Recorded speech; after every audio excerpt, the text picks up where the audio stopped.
Привет! Это сооружение строилось 4 года. На стройплощадке было задействовано более 5000 рабочих. Бывали времена, когда одновременно работало 3000 человек. Работы велись 24 часа в сутки. Мы в Национальной библиотеке Республики Беларусь. Визитные карточки города Минска.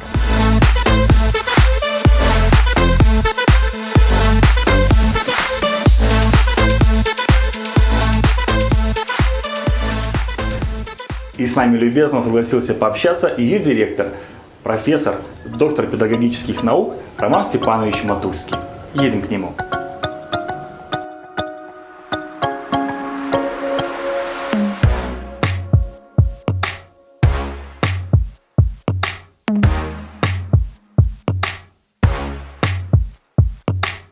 Степанович, добрый день. Спасибо вам большое, что согласились принять участие в нашем интервью. Для нас это большая честь и для зрителей канала, и для туристов, которые будут к нам приезжать. Да я не такая медиаперсона, что так. Да вы что? Вы что, правда, мы уверены, это будет очень интересно и познавательно. Все знают мир, Да. но вы не все знаете. Вот эти еще такие места, которые надо обязательно посетить, и они не менее знаковые, чем там пирамиды в Египте. Вот надо увидеть. И это наша библиотека. Ну, это прекрасно. Это прекрасно. Роман Степанович, итак, как я понимаю, мы находимся сейчас в музее книги. Да. Здесь вход бесплатный. Любой турист, купивший пропуск, либо имеющий читательский билет, может прийти и попасть сюда посмотреть. Да? Любой читатель библиотеки. Понимаем, это какое-то редкое собрание, да? Это более чем редкое. Все книги Франциско Скорына, правильно? Да. Кто это издавал? Это прямо библиотека. Вот вы Да. издавали, да? Мы издательство. Какая самая дорогая книга хранится в библиотеке? Это очень простой и сложный вопрос. Дело в том, что книги, современные книги, это тиражный продукт, который имеет свою цену по законам рынка, как боевич, который сейчас производится. Что касается книг, то это уже те, которые вы видите здесь.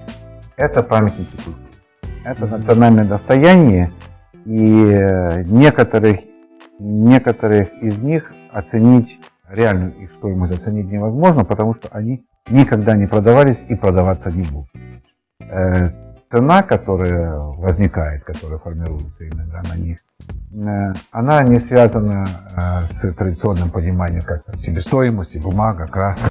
Она связана, как правило, если еще такое издание в мире, если издание такое на рынке, если издание такого качества, ну, например, небольшая пометка Шагала, да, на странице.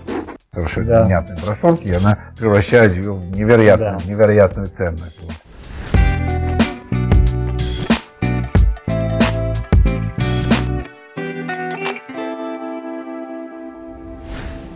А сейчас мы находимся в отделе книгохранения и будем выполнять запросы пользователей. Так, ну что, пришло требование распечатать его в 3888 колодца ДА. Детские игры, их психологические и педагогическое значение. Ну-ка, пойдем. Дадим читателю эту книгу. Итак, мы видим, что книга находится на 10 этаже, 4 сегмент, 2 зона, 31 ряд. Заходим в 4 сегмент. 2 зона, вот мы видим, 31 ряд. —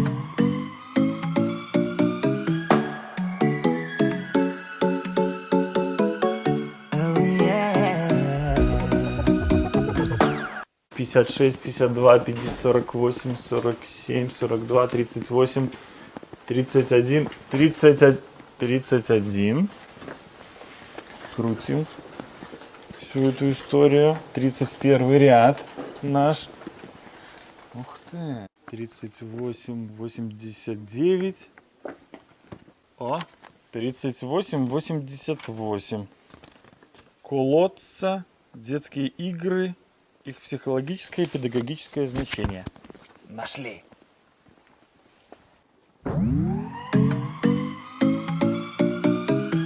Идем отправлять. Так, ну что, нажимаем «Отправить». Отправить. Оба! Атриум, получатель. Пришел контейнер, отправляем книжку. Давай. Приятного чтения. I know it could have been better. You look so pretty in lies.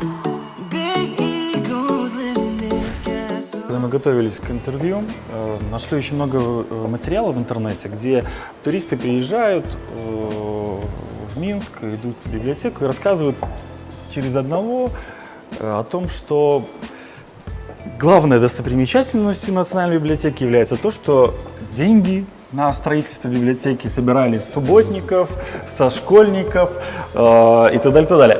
Я лично, как гражданин Республики Беларусь, считаю это хорошо, потому что если мы говорим о национальном достоянии, о знаниях и о книге, это нормально, это благое дело. Вы знаете, как говорится, как в любом информационном посыле есть плюсы, есть минусы. Так. А вот если мы говорим о том, что да, деньги на строительство библиотеки собирали жители нашей страны, и не только жители нашей страны, в основном по-разному, да. И это было целью, по той причине, что библиотека – это храм. Да. И храмы всегда в нашей традиции строились всем миром, строились Да. кто сколько может. Совершенно верно. И дело было не в том, что был богатый князь, и он мог за свои деньги построить это 100%. Да. Не в том дело. Дело в том, чтобы каждый, сколько его душа желает, может, стал причастным к этому делу. И вот возможность быть причастным, вот она была такая предоставлена при строительстве библиотеки.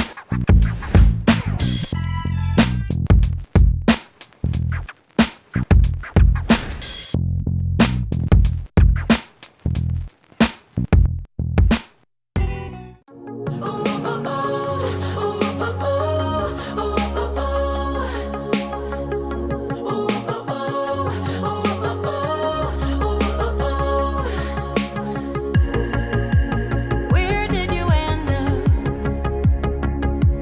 Where did you go? Where do you stay? Do you feel happy? Ну, вот здесь мы видим традиционную европейскую книгу, конечно, духовная книга, в окладах, богатых окладах. Но всегда интерес вот, проявляют посетители вот такой книги. Это устав церковный. На современном языке это можно было бы назвать как справочник специалиста.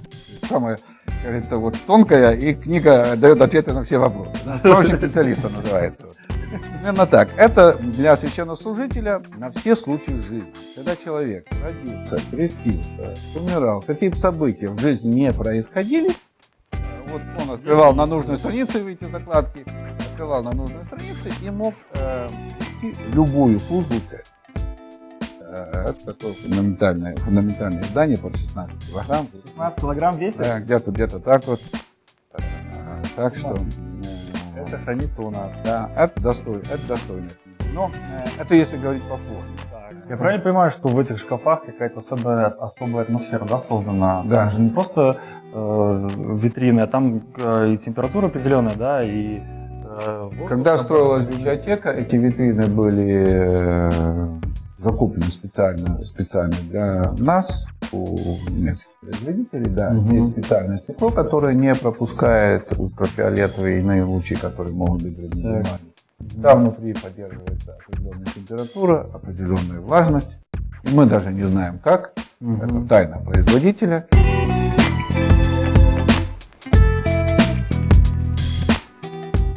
Вы знаете, я могу спокойно претендовать там название какого-то там гида, экскурсовода, по той причине, что как только построилась библиотека, заявок вот на такие необычные экскурсии у нас было очень и очень много. И это касается не только того, что когда приезжают высокие гости, правительственные делегации, и, естественно, им очень интересно познакомиться с этой библиотекой. Я хочу, кстати, сказать, что вот строительство нашей библиотеки поступило таким своеобразным катализатором, когда после того, как многие представители, руководители других государств увидели это здание, увидели эту библиотеку и решили, да, у нас тоже есть. Ну, вот было принято решение либо о строительстве, либо о реконструкции, о ремонте библиотек во многих странах. Поэтому многие коллеги нам благодарны, ну вот вы, как говорится, так послужили в таком хорошем смысле провокатором, да, и у нас тоже начала строиться либо ремонтироваться библиотека. Но приезжает очень много самых различных людей. У нас, в нашей библиотеке происходят самые различные форумы экономистов, юристов, врачей. Я вот затруднен, ну, кажется, сложно, наверное, кого-то, если перечислять, кого-то забыть. Удивительные люди, ну, например, я помню того же Плотинник, который приезжал к нам в библиотеку, я еле успевал за ним, потому что, да, он так, как говорится, по библиотеке, как по футбольному полю, но ему было все очень, очень интересно. Известные кинорежиссеры, артисты, наша библиотека неоднократно становилась площадкой для съемки самых различных фильмов, мы тут были и офисом, и аэропортом, и, собственно говоря, и библиотекой. Вот, потому что, ну, интерьеры библиотеки, они позволяют трансформировать себя во что угодно.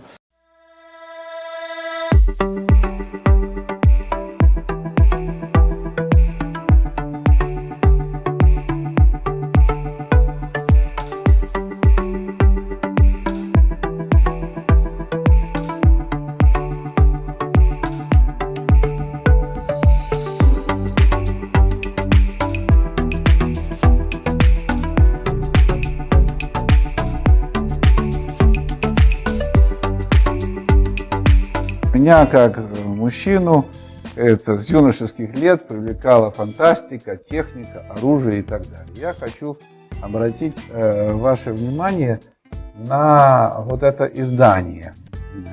Это наш земляк Семенович.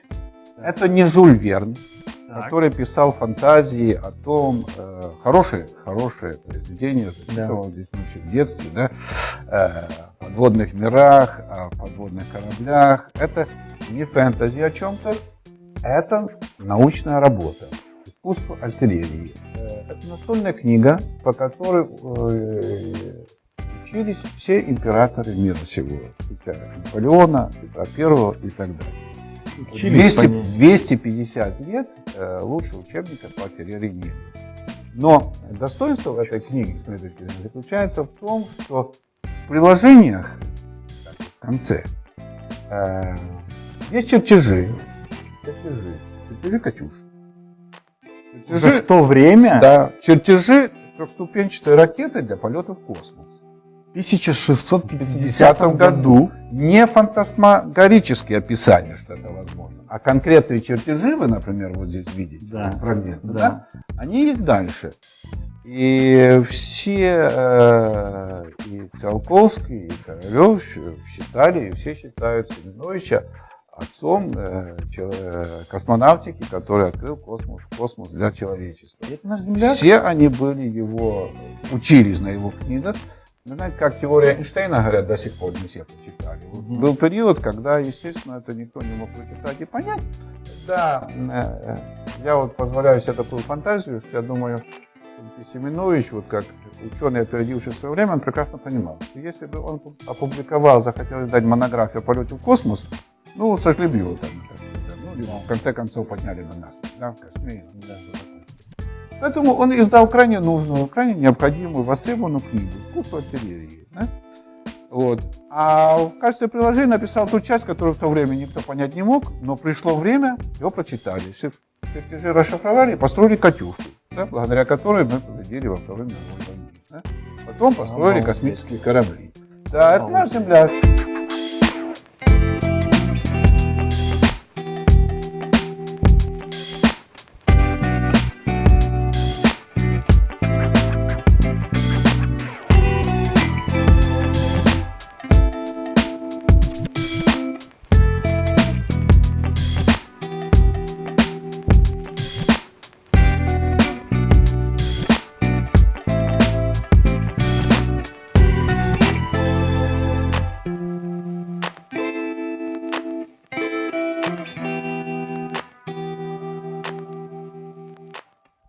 Вот у нас справа расположены книги сверхбольшого формата, так называемые фолианты. Ну, по различным отраслям знаний. Так. Ну, больше всего, наверное, по искусству здесь представлено. Ничего Так. себе, то есть мы Да. нашли, да? Это Ну, думаю, книги что из да. коллекции Ротшильдов. Да, но они попали к нам после войны. Вот, пожалуйста, как трофейные. Библиотека Ротшильдов. Смотри. Класс. Такой герб, да? Ну, видимо, И какого года эта книга? сейчас посмотрим. Я думаю, что это 1800, так, римскими. Так, минуточку. Так, 1839. 1839. Сейчас у нас есть выставка новых поступлений. И, конечно, я туда, ну, систематически, как она открывается, прихожу, ну, в силу профессиональных, как бы, обязанностей, да. Но какую-то книгу полистаешь, где-то посмотришь оглавление, где-то задержался на цитате. Ну, а уже то, что хочется, ну, иногда нужно читать, это уже тогда домой, ну, уже там вот какие-то. Но вы пользуетесь своим положением и берете книжки домой. Дело в том, что для докторов наук у нас есть абонемент. Вот. Да. То есть я не злоупотребляю никак своей должностью, просто как доктор наук я имею право. Да, понятно. Это понятно. А что посоветуете почитать? Я вот люблю приключения, может быть, вот из простого. Нет, я вот таких советов никогда не даю. Вы знаете, это так вот примерно из разряда, как, ой, доктор, что-то у меня тут болит, скажите, какую таблетку. Да? Понятно, да. То есть, Книга, я вот к чтению действительно отношусь не то, что серьезно. Вот книга, она индивидуальная, очень индивидуальная. Любимой девушке невозможно, даже нельзя купить духи, те, которые нравятся без нее. Да? Книга – это настроение души, это настроение человека. Каждый читает вот то, что ему в этот момент хочется. Радостно, тузливо, весело, стихи, прозу, фантастику. И я так говорю про себя. Вот я подхожу к полке, да, у меня тоже есть увлечение, я увлекаюсь хорошей фантастикой. Вот, да, и вот это возьмешь, значит, да, вот это хорошее, да, это хорошее. Но вот это сегодня не читается. Пожалуй, не буду. Мне и так, как говорят, настроение может слишком, как говорится, философское, а тут я еще догружу, ну, наверное, за много, да, возьму что-нибудь полегче, да. Да. А вот здесь сейчас я могу почитать вот такую хорошую, с хорошей философской подоплекой, да, с размышлениями, загадкой и так далее. Поэтому взрослый, вот ребенок это совершенно другое, да, здесь есть родители в первую очередь, есть педагоги, а вот взрослый человек, вот для этого действительно есть библиотекарь, это вот из сродни, ну, такого домашнего доктора, ну, к которому надо ходить, с которым надо разговаривать, который должен вас немного знать, душу, да, делиться. И он тогда, да, тогда хороший специалист подскажет, да, это вот ваш, это вам нравится, это в этом стиле, вот вы посмотрите, вот это, может, это вам подойдет, может, это, может, вот. Это вот. То есть, если что, прийти к библиотекарям и подскажут, да? Да, это надо приходить, надо разговаривать. Но я вот так сродни, ну, вот библиотека, библиосвященник, да, когда вот библиотека рядом, вот со священником, с доктором, с которым надо разговаривать, тогда он может тебе помочь. Ну что, больше листи? Нормально. Да, Как же ее так? Как это собиралось все? Как это все аккумулировалось? Знаете, надо задать еще вопрос, а как это пережило все войны? Да, это пережило все лихолетия.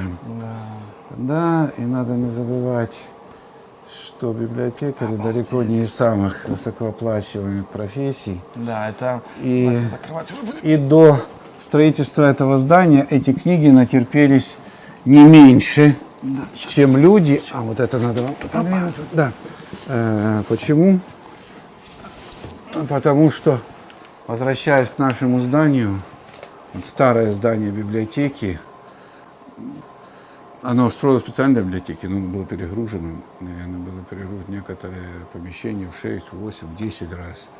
И не было микроклимата, не было необходимых условий для хранения. Так что эти книги сейчас заслужили того, чтобы все-таки